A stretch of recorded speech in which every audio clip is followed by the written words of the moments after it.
السلام علیکم ورحمۃ اللہ. سامعین کرام، آپ سماعت فرما رہے ہیں پروگرام دو پل فلک میڈیا کے ساتھ. قیامت کے 3 منٹ کہانی کا سلسلہ جاری ہے. قسط نمبر 11 آپ حضرات کی خدمت میں پیش کی جا رہی ہے، جس میں سپاہی آگے بیان کرتا ہے کہ اب جو اعمال نامہ صاف ہونا شروع ہوا تو مجھے سوال کی ضرورت نہیں تھی، بلکہ مجھے اچھی طرح دکھائی دے رہا تھا کہ اس رات میں اپنے دوستوں کے ساتھ مل کر ایک دوست کا مذاق اڑا رہا تھا. فوراً مجھے سورہ زمر کی آیت نمبر 65 یاد آ گئی، جس میں یہ سمجھایا گیا ہے کہ انسان کے بعض اعمال سارے نیک اعمال کو ختم کر دیتے ہیں. بس اب کیا تھا، اب تو میرے اوپر مایوسی کے بادل منڈلانے لگے. اب کروں تو کیا کروں؟ میں نے اپنے ساتھ موجود دونوں فرشتوں سے کہا، آخر تم کیوں کچھ نہیں کرتے؟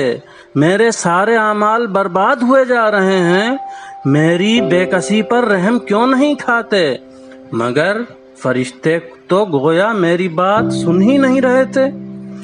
میں اسی طرح ورق الٹتا رہا، ان سب نیک کاموں کو دیکھتا رہا جو محنت و مشقت کر کے انجام دیے تھے، اور اب میری آنکھوں کے سامنے ایک ایک کر کے ختم ہو رہے تھے. میں اتنا زیادہ گھبرا رہا تھا کہ بخار آنے کو تیار تھا. میری آنکھوں کے سامنے میری پوری زندگی کی دولت برباد ہو رہی تھی اور میں کچھ بھی نہیں کر پا رہا تھا.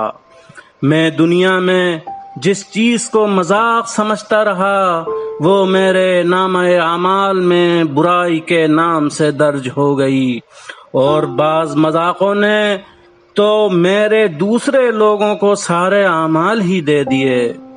میرے ذہن میں وہ تمام آیتیں آ رہی تھیں جو اس چیز کی طرف اشارہ کرتی ہیں کہ برے اعمال اچھے اعمال کو ختم کر دیتے ہیں. میں اسی طرح ورق پلٹتا رہا کہ اچانک ایک صفحے پر موٹے موٹے حروف میں لکھا نظر آیا، ایک فقیر خان وعدے کی مدد. اس جملے کی وضاحت فلم میں دکھائی دے رہی تھی، لیکن میں سمجھ ہی نہیں پا رہا تھا کہ یہ فلم کون سے وقت کی ہے.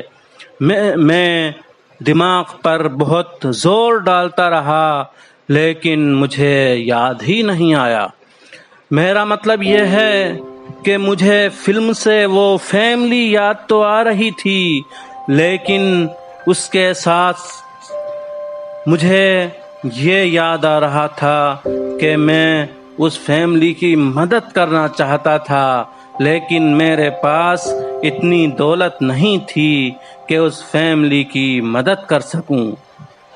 وہ فیملی کوئی اور نہیں بلکہ ہمارے ہمسائے تھے، اور وہ بہت غریب تھے.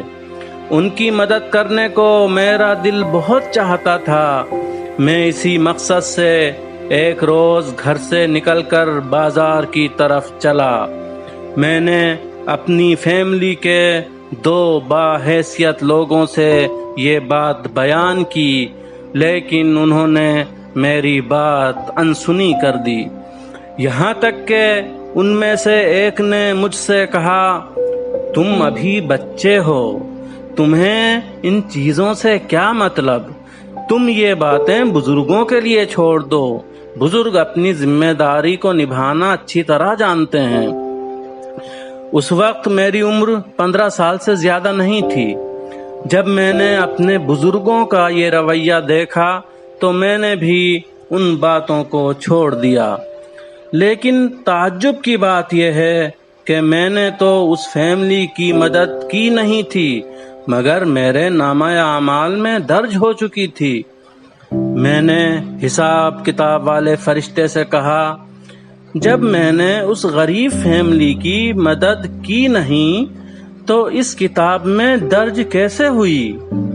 فرشتے نے اسے کیا جواب دیا، سنیے اگلی قسط میں۔ کہانی جاری ہے۔